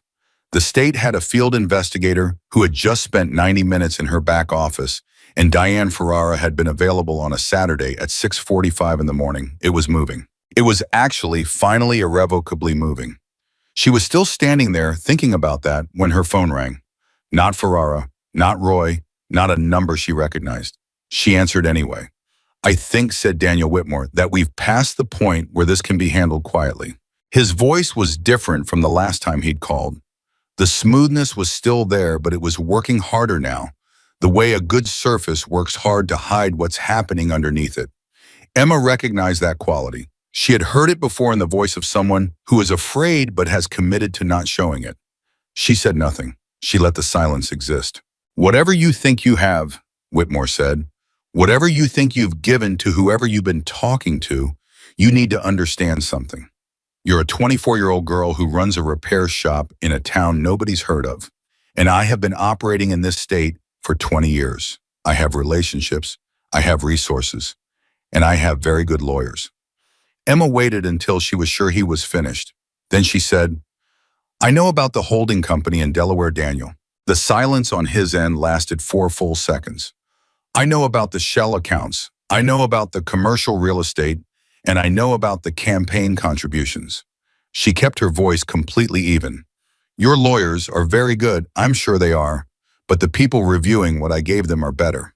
You're making a mistake, Whitmore said, and now the smoothness was entirely gone. What was underneath it was not rage, it was fear wearing rage's clothes. You have no idea what you're starting. I know exactly what I'm starting, Emma said. I started it 9 months ago when I filed a police report that your people made disappear. The difference between then and now is that the disappearing is over. She hung up. She was shaking, not from fear, from adrenaline, from the particular physical response of doing the thing you decided to do and finding you were actually capable of doing it. She pressed both hands flat on the counter, the gesture she'd made a dozen times in 9 months, grounding herself, and breathed. In, out. Jake was in the doorway. He called you directly, Jake said. It wasn't a question. He knows it's over, Emma said. He's trying to see if he can still scare me. Can he? Emma thought about it honestly, the way her father had taught her to think about honest things.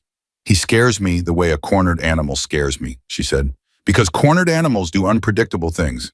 But no, he can't scare me into stopping. Jake nodded once, then he said, I need to tell you something. His voice had a quality she hadn't heard before. She turned fully to look at him. The reason I know Diane Ferrara, Jake said. He paused, choosing words with the care of someone who doesn't do this often. 8 years ago, I lost someone, a kid who worked at a garage connected to a business that was running money through it. He knew things he shouldn't have known, and the people who wanted those things stayed quiet, made sure he stayed quiet permanently. He stopped. He was 22 years old, and the investigation that should have happened didn't happen because the right people weren't talking to the right other people. Ferrara was the agent who caught it too late. She's been building that unit ever since, and she takes calls from people I send her because she knows I don't call unless it's real. Emma looked at him. She understood now what she had heard in his voice on the very first night, the particular weight that belongs to grief that has transformed itself into purpose.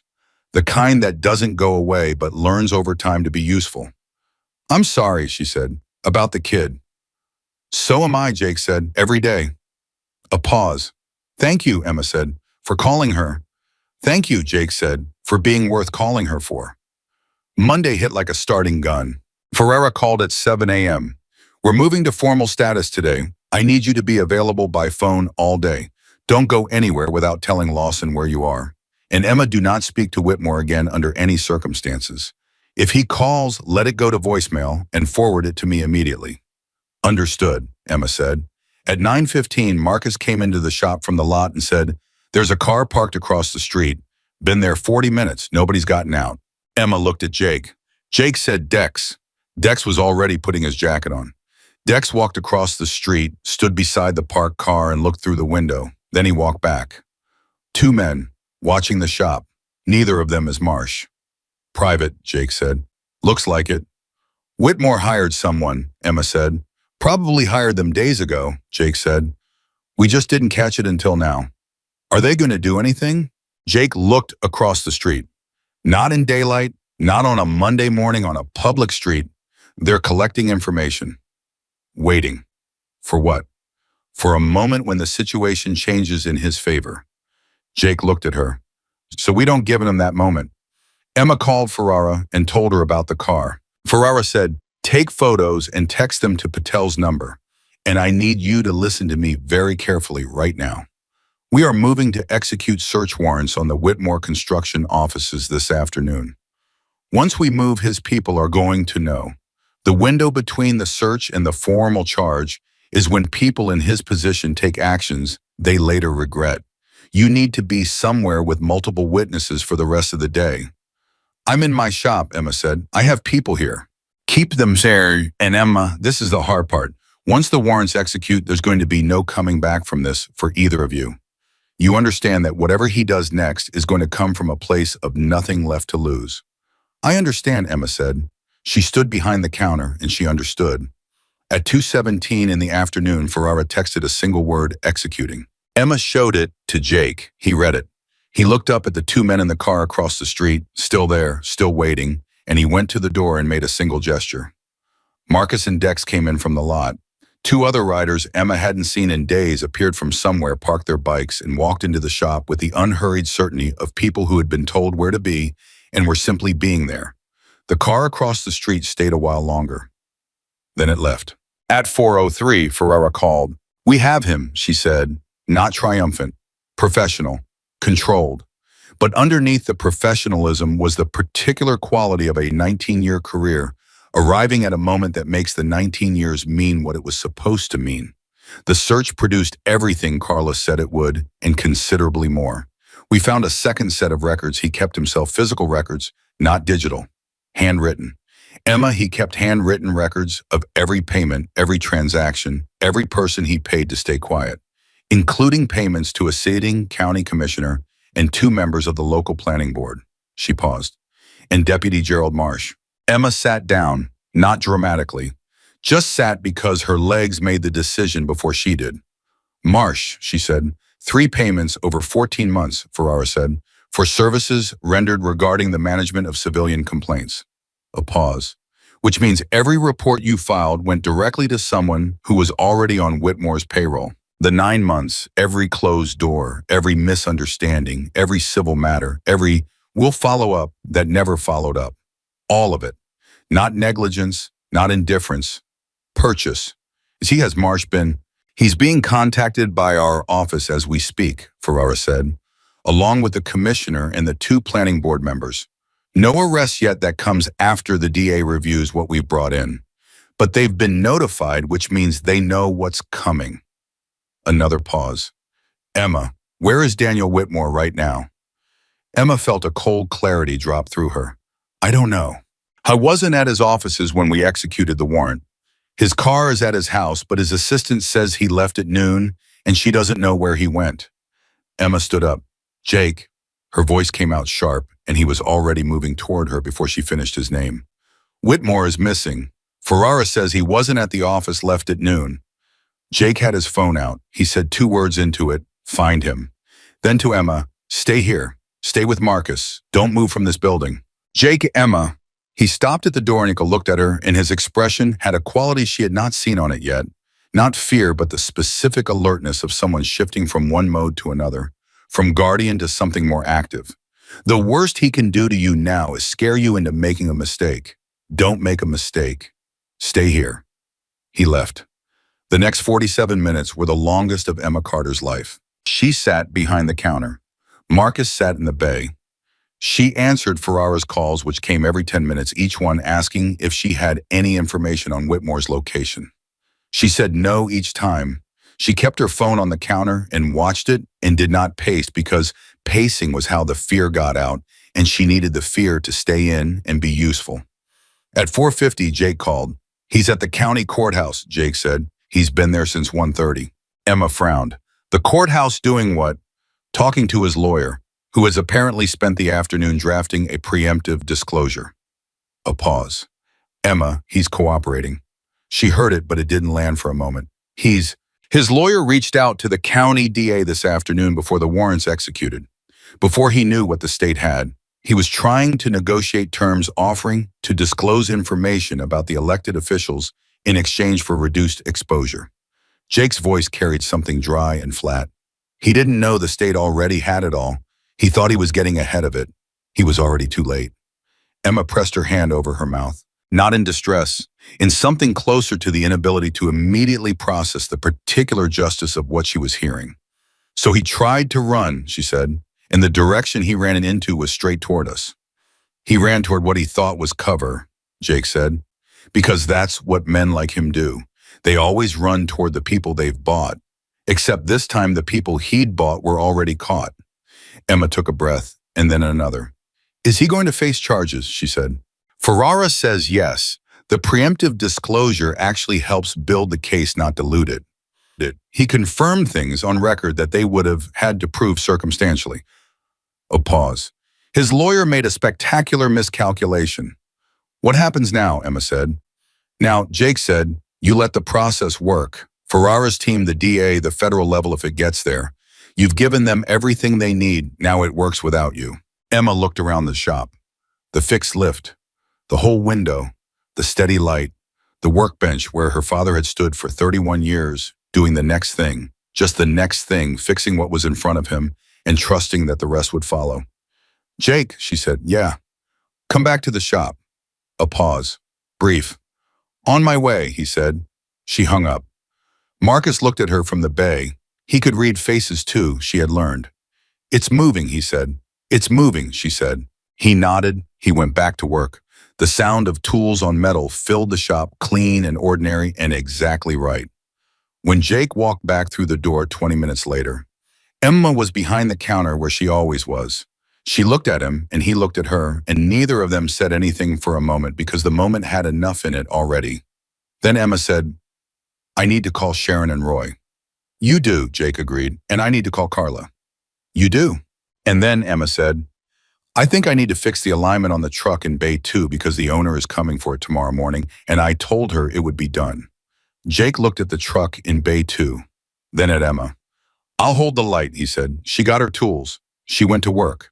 Because that was what Carter's Auto Repair did. That was what it had always done through 31 years and 1 death and 9 months of silence and 1 week of everything changing at once. It fixed what was broken. It did the next thing. And outside in the town that had looked away for a year and was beginning slowly to look back, the weight of what was coming settled over Clearwater Ridge, like the particular stillness that arrives before something long overdue finally happens. Daniel Whitmore had spent 20 years believing that money made him permanent. He had never once considered that the woman he'd decided didn't matter had been paying attention all along. And the bill, every penny of it, was now due. The truck in Bay 2 was done by 8:30 that evening. Emma wiped her hands on a shop rag and stood back and looked at the alignment readings on the diagnostic screen, and they were perfect in that small concrete perfection, the kind that has nothing to do with courts or investigations. Or men with money and lawyers settled something in her chest that nothing else that day had quite reached. Jake had held the light the entire time without complaint and without conversation, which was exactly what she needed and which he somehow knew without being told. She locked up the shop at 9. She went upstairs. She sat at the kitchen table with her phone in front of her and called Sharon first, then Roy, then Carla. Each call was different. Sharon cried quietly and briefly and then composed herself and said, "What do we do now?" And Emma said, "Now we let the people whose job this is do their job." Roy laughed, a short, disbelieving sound that contained 9 months of held breath releasing all at once. Carla was silent for a long moment after Emma told her about the warrants and the handwritten records and Whitmore's disastrous attempt to preemptively negotiate. And then she said very quietly, "He kept handwritten records of every payment." And Emma said, "Yes," and Carla said, "Of course he did. Men who believe they're permanent always think they'll need the receipts to prove it later." That sentence stayed with Emma after she hung up. She wrote it down on the notepad by the phone, and the one her father used to keep there for parts orders and customer notes. His handwriting was still on the top sheet, a name, a phone number, something about a carburetor. She had never torn that page off. She wrote Carla's words underneath his, and then she sat and looked at both sets of handwriting for a while. She did not sleep easily that night. Not because she was afraid the quality of the wakefulness was entirely different from what it had been for 9 months. This was not the sharp, brittle vigilance of someone waiting for the next blow. This was something more like the restlessness of a person standing at a threshold, aware that what is on the other side of it is not yet visible and not yet known. She woke at 6. The call started at 7:15. The first was from a journalist named Sandra Okafor at the Montana State Tribune. Emma had emailed journalists 8 months ago and received no responses. Sandra Okafor had clearly received something from a different direction because she knew details Emma had not made public. She was professional, careful, and clearly operating on a deadline. "I want to tell your side of this," Sandra said, "before the official statements come out and the story gets shaped by whoever shapes it fastest." Emma thought about that. "When is your deadline?" "Tomorrow morning, but I'd rather have something today." "Give me an hour," Emma said. She went downstairs, told Jake about the call, and watched his expression cycle through something she had come to recognize, the quick assessment of angles, the weighing of risk against outcome. "What do you want to do?" he said. "I want to talk to her," Emma said. "Ferrara said the warrants are public record now. The story is going to run with or without me. I'd rather it run with my voice in it than without. Call Ferrara first. Make sure there's nothing she needs you not to say yet." Emma called Ferrara. Ferrara said, "The warrants are public, the investigation is public, anything about Whitmore himself is public. Don't discuss the elected officials by name, we haven't formally charged anyone there yet. Everything else is yours to say." Emma called Sandra Okafor back. The interview lasted 40 minutes. Emma told the truth, All of it in order, without embellishment and without softening. The 9 months, the police reports that went nowhere, the lawyer who wouldn't take the case, the brick through the window, the truck that followed her, the diner off Highway 12, the documents. Carla, Roy and Sharon, Diane Ferrara, the warrants, and Jake. Sandra asked, "Can you tell me about the role the motorcycle group played in this?"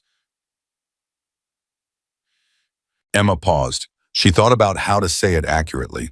"A man named Jake Lawson stopped on the road when I was alone and scared and had run out of options," she said. "He asked me what happened, and then he helped me remember that having people at your back isn't the same as being rescued. His group fixed my shop. They protected my property. They created enough visible stability that I had the space to keep fighting. And Jake personally connected me with the investigator who made all of this possible." She paused.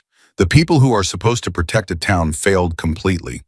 The people who are supposed to make everyone nervous showed up and did the right thing. I think that's worth saying clearly." Sandra was quiet for a moment. Then she said, "That's the headline." Emma went back upstairs. Jake was at the kitchen table with coffee and the expression of someone who had heard enough of the conversation to understand what she'd said about him. "You didn't have to say all that," he said. "It's true," Emma said. "Truth and necessity aren't always the same thing." "In this case, they are," Emma said. She sat down across from him. "You told me your story last night about the kid, about why you know Ferrara. I've been thinking about it since." She looked at him directly. "You've been doing this a long time, showing up for people who've run out of options." Jake said nothing. "Is that what the group does? Is that a thing systematically or—" "It's not systematic," Jake said. "It's people. Specific people making specific decisions when they see something that needs deciding about." He drank his coffee. "Most of what people think they know about who we are is wrong, and most of the right things we do, we don't talk about, because talking about it changes what it is." Emma nodded slowly. "Then I'll stop asking." "Appreciate it," Jake said with that almost smile. The Tribune story ran the next morning. Emma knew it had run before she looked at her phone because the call started at 6:45, which was earlier than any business call, had a right to start. Customers she hadn't seen in months. People who had never been customers. A woman from the displaced family in the Kendall Project development whose voice broke twice in the first minute and who said, "We thought nobody was ever going to do anything," and who said it with a rawness that Emma had to breathe through carefully before she could respond. She said, "Somebody did. It just took longer than it should have." The woman said, "Thank you." Just that. But the weight behind it was enormous. Old Mr. Prentice came across the street at 8 o'clock. He stood in the doorway of the shop and held a paper bag and said, "My wife made cinnamon rolls. She said to bring them over." He set the bag on the counter. He looked at Emma. "The article," he said. "What you said about the people who were supposed to protect the town." He stopped. "That's me too. I want you to know I know that." "I know you know," Emma said. "It's not enough," Prentice said, "but it's what I have." "It's more than nothing," Emma said. "That's not a small thing, Mr. Prentice." He nodded. He left. Emma opened the bag. The cinnamon rolls were still warm. Marcus appeared from the bay, assessed the situation in approximately 1 second, and said, "Are those cinnamon rolls?" "Yes," Emma said. "Thank God," Marcus said. "I've been living on gas station coffee for a week." She laughed again. The second time in recent memory, 2 laughs in the same week after months of not. She noticed that too. By 10 o'clock, 3 new customers had called to book appointments. By noon, there were 5 more. Not because the article had made Carter's auto repair suddenly fashionable, but because in a small town, watching someone fight for 9 months against something that should have been stopped in 9 days and when changes the way people see a name. The name on the door, which had always meant fair and reliable, now also meant something harder to articulate but easier to feel. It meant the person behind it didn't stop. Clearwater Ridge was recalibrating. Emma could feel it. And then at 2 in the afternoon on that Tuesday, something happened that nobody had anticipated. Gerald Marsh walked into the shop. Not in uniform, not with backup, alone in civilian clothes, and when Emma looked at him, she saw immediately that something fundamental had changed in his face since the last time she'd seen him standing in her parking lot with his arms crossed. The defensive architecture was gone. What was underneath it was not comfortable to look at. He said, "I'd like to speak with you, if you are willing." Emma studied him for a long moment. Marcus was 3 feet behind her. Jake was in the doorway to the back. Go ahead, Emma said. Marsh looked at his hands. Nodded her at his hands, the gesture of a man doing something difficult and finding no good way to begin it. The AG's office contacted me yesterday, he said. About the payments, he stopped. I'm not going to tell you I didn't know what they were for. That would be insulting to you and to both of us. He looked up. I told myself it wasn't hurting anyone, that the complaints you filed weren't going to go anywhere anyway, and the money was. He stopped again. None of that is true. I know that. I knew it when I was telling it to myself. Emma kept her voice even. The family in the Kendall project, the ones who had to leave their house. Did you tell yourself it wasn't hurting anyone then too? Marsh flinched, actually flinched visibly, and the flinch was more honest than anything else he had said. Yes, he said, very quietly. I did. Emma looked at him for a long moment. What do you want from me, Deputy Marsh? He shook his head. Nothing. I'm not here to ask for anything. He took a breath. I'm here because the article said you filed 9 reports and nobody followed up. And every one of those reports came through me. And that's something I have to live with. And it's something you deserve to know. I know. He paused. And because I told the AG's office everything. All of it. Every payment, every instruction, every report I buried. It's all on record. His jaw tightened. Whatever happens to me because of that, that's mine. But I didn't want you to find out from a document that I cooperated. I wanted you to hear it from me. The shop was entirely silent. Emma looked at Gerald Marsh, a man who had sold her safety for 14 months of payments she would probably never know the full amount of, and she found to her own complicated surprise that she did not feel the anger she expected. She felt something more like the particular sadness of watching someone who made a wrong turn at a fork discover too late and too clearly exactly where the wrong road went. Cooperation matters, she said finally. It matters for the people who were hurt more than just me. So I'm glad you did it. Marsh nodded. He looked like he wanted to say more. He didn't. He left. Marcus let out a long, slow breath. I did not expect that, he said. Neither did I, Emma admitted. Jake was leaning in the doorway with his arms crossed. He's going to need it on record that he came here voluntarily, he said. His lawyer told him to do it.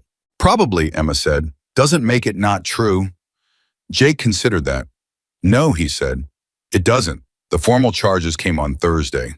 Diane Ferrara called at 10:15 to tell Emma before the press release went out. Emma sat behind the counter of her shop and listened as Ferrara walked through it. Daniel Whitmore, federal charges of wire fraud, tax evasion, and racketeering.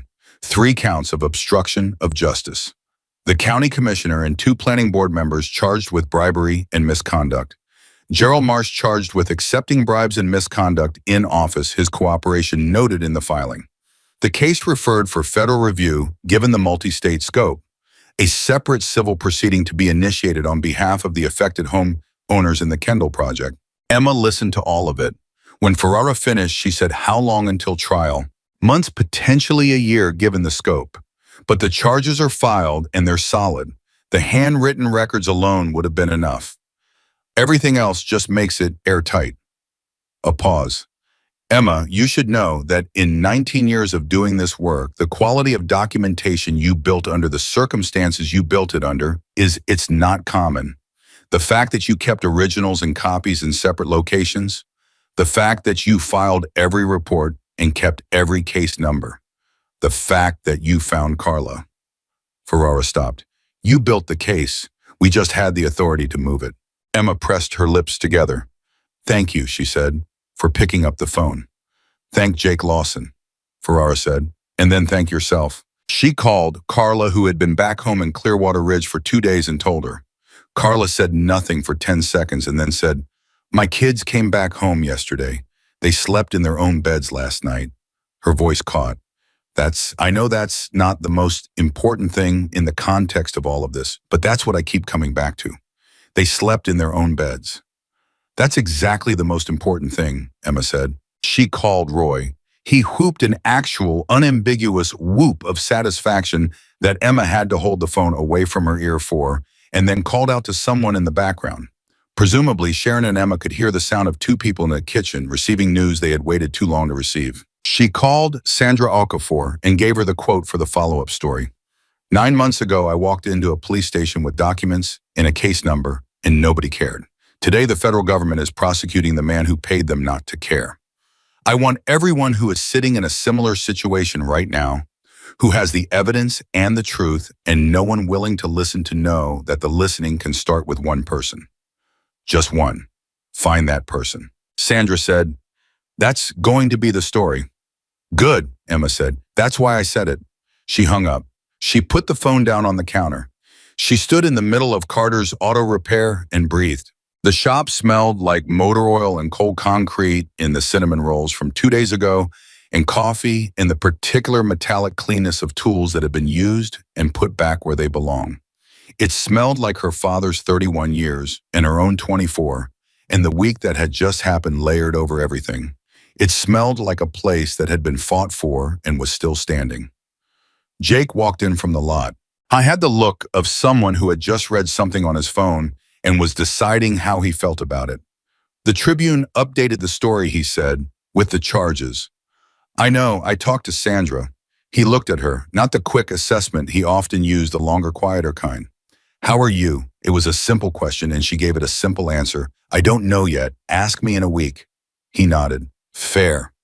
"When are you leaving?" Emma said. She had not asked it before. She had been not asking it deliberately, the way you don't look directly at something you are not ready to examine. But Thursday afternoon, with the charges filed and the story running and the thing that had needed doing done, it was a question with edges. Jake was quiet for a moment. "Marcus is heading out tomorrow. Deck's on Saturday." He paused. "I was thinking Sunday." "Okay," Emma said. "You'll be fine," Jake said. Not as comfort, as fact. The way he said things that were true. "I know," Emma said. "That's not what—" She stopped. Tried again. "I know I'll be fine. I've been fine before by myself under worse conditions. That's not the—" She looked at him. "I just wanted to know the timeline." "Sunday," Jake said. "Okay," Emma said again. There was a pause between them that was full of the particular content of things that do not need to be said, because they have already been communicated in a dozen other ways over the course of a week that had condensed something into a smaller space than time usually allows. Emma said, "Your friend, the kid, 22 years old." Jake went still. "What was his name?" A pause long enough that she thought he might not answer. "Then Danny," he said. "His name was Danny." "Okay," Emma said softly. She didn't say anything else. She didn't need to. The name had been said out loud in a room where someone else could hear it, and sometimes that is the thing that matters. Jake looked at the floor for a moment, and then at her, and his expression had something in it that she would think about for a long time afterward. The look of someone who has been carrying a specific weight for a specific number of years and has found unexpectedly that a small portion of it has shifted. "Thank you," he said.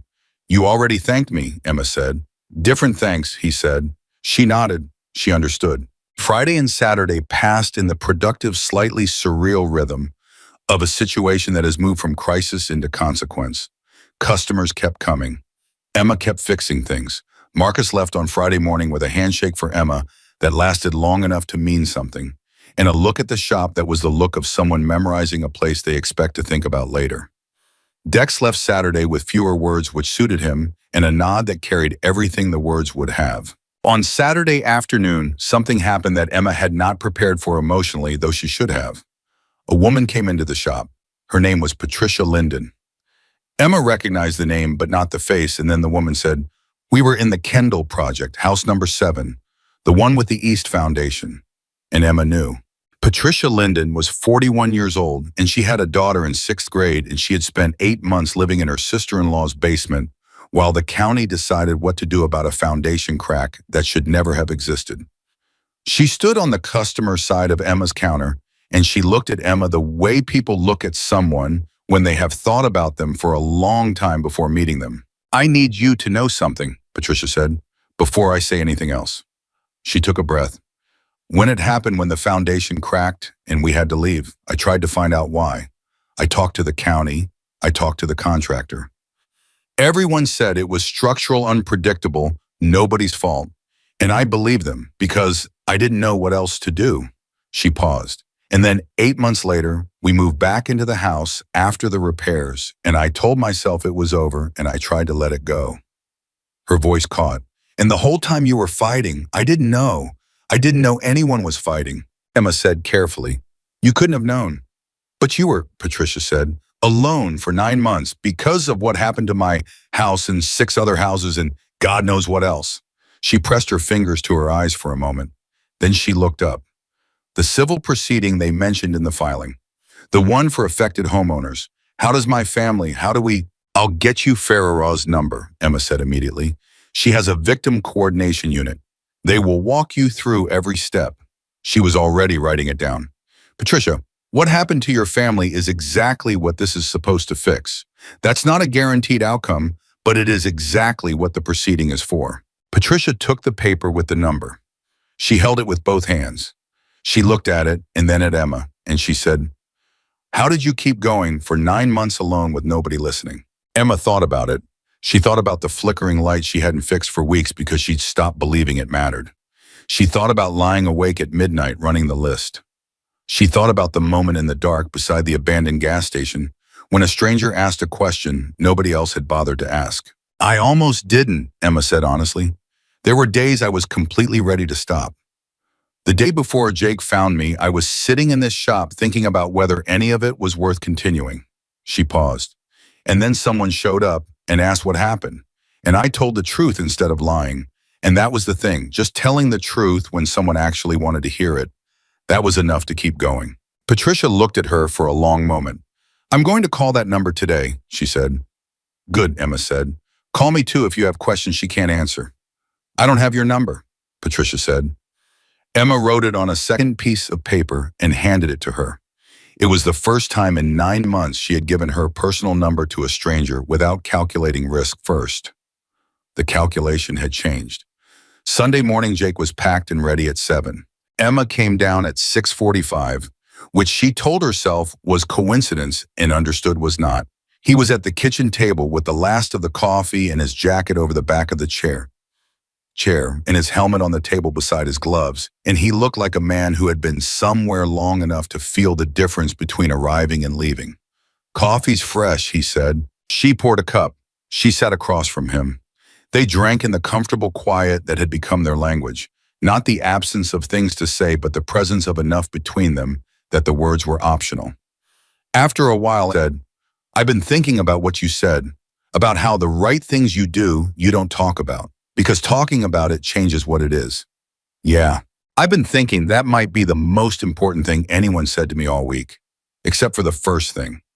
Jake looked at her, which was, who did this to you? Emma said. That was the first thing, and it mattered because you said it like the answer was going to matter, like you were actually going to do something with it. Jake was quiet. You did do something with it, Emma said. Everything you did this week came from those 4 words being real. You did the work, Jake said. Not alone, Emma said. Not this week. No, he agreed, not this week. She walked him out to the Harley. The morning was cold and bright, the particular clear brightness of Montana in the fall that has no softness in it, but an honesty that is its own kind of beauty. He put on his jacket, checked the bags, pulled on his gloves. He looked at her. Carter's Auto Repair, he said. Good shop. It is, Emma said. Your father built something worth keeping. I know, Emma said. I intend to keep it. He nodded, he put on his helmet. He started the engine, and the deep, familiar rumble of it filled the morning air, the way it had filled the air outside the abandoned gas station 11 days ago. And Emma stood in the lot of her father's shop with her arms at her sides and watched Jake Lawson pull out and turn onto the road. He didn't look back. She hadn't expected him to. That was not who he was. She stood until the sound of the engine faded, which took longer than she expected because Montana mornings are quiet in a way that carries sound far. And then she went inside and opened the shop because it was Sunday, and technically she didn't open on Sundays, but the truck in Bay 1 needed its brakes checked by tomorrow. And she had the time, and the work was there, and the work was what she did. She was under the truck at 8:15 when the knock came on the open bay door. She rolled out. Patricia Linden was standing there, and beside her was a man who was clearly her husband, and he was holding a piece of paper that Emma recognized as the note she had given Patricia the previous afternoon. And his eyes were red-rimmed, and his jaw was set with the determined composure of a man who has been through something and is still through it, but has decided to take the next step. I called the number last night, Patricia said. Someone from Ferrara's office answered. At 8 o'clock on a Saturday night. She stopped. They talked to us for an hour. They explained everything.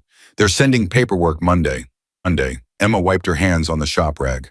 Good, she said. Patricia's husband. His name was Owen, he said, when Lyndon looked at Emma and said, I know you don't know us, and I know what you didn't do for us specifically. You did it because it was right. He paused. But it was for us too. It was for my daughter who had to share a bedroom at her aunt's house for 8 months and cried every night the first 2 weeks because she couldn't understand why we couldn't go home. His voice held, just barely. I want you to know, we know that. Emma looked at him. She thought about what to say. She thought about the things that are true versus the things that are adequate. Owen, she said, make the call. Go through the process. Let Ferrara's people do what they're there to do. And if you hit a wall anywhere along the way, you call me because I know how to find the right door when the first one closes. He nodded. They left. Emma went back under the truck. She checked the brakes. They needed new pads on the rear, which she had expected. She did the job. She did it the way her father had taught her, careful, thorough, the right torque on every bolt. Nothing rushed, nothing cut. She went through the checklist the same way she had gone through it every time since she was 9 years old, standing beside Raymond Carter, learning what it meant to do a thing right. When she was done, she washed her hands and stood in the middle of the shop in the late Sunday morning and took stock. The lift was aligned. The window was whole. The diagnostic computer hummed. The light above the register burned steady. The fireproof lockbox under her bed held copies of documents that were now in the hands of the state and federal government. Roy and Sharon were on record. Carla's children had slept in their own beds. Patricia Linden had paperwork coming Monday. Diane Ferrara had a case that 19 years of career had been building toward. And Daniel Whitmore, who had called her sweetheart on the phone and smiled while he said it, who had sent men to a 7-year-old's house, who had paid the police not to hear her, and the politicians not to see her, who had built 20 years of permanence on other people's silence. Daniel Whitmore was looking at federal charges in the handwritten records he had kept because he believed he was untouchable, were the evidence that would outlast every lawyer he could afford. The shop was quiet. Emma Carter stood in it alone, and she was not afraid of the quiet anymore. She thought about her father. She thought about the 31 years he had stood in this same space doing the same things, fixing what was brought to him, charging fair prices, doing the work right the first time, believing that a person's name was the only thing they truly owned. She thought about how he would have handled what she had handled, and she thought he would have handled it the same way, and she thought that was the best thing she could say about herself. She thought about Jake Lawson somewhere on a Montana highway by now, moving the way he always moved toward whatever the road held next. Unhurried, certain the engine, a deep, constant presence in the morning air. She thought about what he had said and what he hadn't said, and the weight in his voice when he said the name Danny, and she thought that some people carry their purpose in their grief. And that was not a tragedy, it was a kind of grace. She thought about the 9 months. She let herself think about them fully the way she hadn't allowed since it started, because when you're in the middle of something that hard, you can't afford to look directly at how hard it is. She thought about every door that closed, every form filed and ignored, every customer who stopped coming. Every night she lay awake running the list. Every morning she got up anyway. She thought about standing in the dark beside the abandoned gas station on a Tuesday in October, cold and shaking and completely alone, and how close she had been, how genuinely, truly close, to deciding that the cost of continuing was more than she had. She thought about 4 words. Who did this to you? She thought about what those words had done. Not because they were magic, not because they changed the external reality. In any way, the documents were still in the lockbox. The police still didn't care. Whitmore still had his money and his lawyers and his 20 years. The words hadn't changed any of that. What they changed was the internal reality, the calculation of whether continuing was possible. Because the answer to who did this to you required her to say the truth out loud to someone who was actually listening, and saying the truth out loud to someone who is actually listening is the thing, the specific, irreducible thing that keeps people from stopping. She had not stopped. And the thing that Daniel Whitmore had never understood, had never once factored into 20 years of decisions made on the premise that he was permanent and other people were disposable. The thing he had missed completely was that the people you decide don't matter are the ones paying the closest attention. Emma Carter locked the shop. She went upstairs. She made dinner. She ate it at the kitchen table where her father's handwriting was still on the top sheet of the notepad, and Carla's words were written below it. She looked at both for a while. Then she picked up the phone and called the number Sandra Okafor had given her last week. The other journalist, the one at the national desk, the one who had been calling since the Tribune story broke, and whom Emma had been putting off because she had been too busy to think about what came next. He answered on the second ring. "I'm ready to talk," Emma said, "but I want to tell it from the beginning, all of it. Because the part that matters isn't the charges. The part that matters is the 9 months before the charges. The part where a regular person with a folder of documents and no money and no connections tried every door that was supposed to be open and found them all closed." The journalist said, "That's the story I want." "Good," Emma said. "Then get a notebook, because I'm not going to tell it twice." She told it once. She told it completely. She told it the way her father had taught her to do every job the right way. All the way through, nothing. Cut. Nothing rushed, nothing left for someone else to finish. Because Carter's Auto Repair had been standing in Clearwater Ridge, Montana for 31 years on a single principle. You do the work, you do it right, and when someone brings you something broken, you fix it. That was the business. That was the inheritance. That was Emma Carter, 24 years old. Raymond Carter's daughter, the woman Daniel Whitmore decided didn't matter, and she was not done yet. Not even close. She was in every sense that counted just getting started.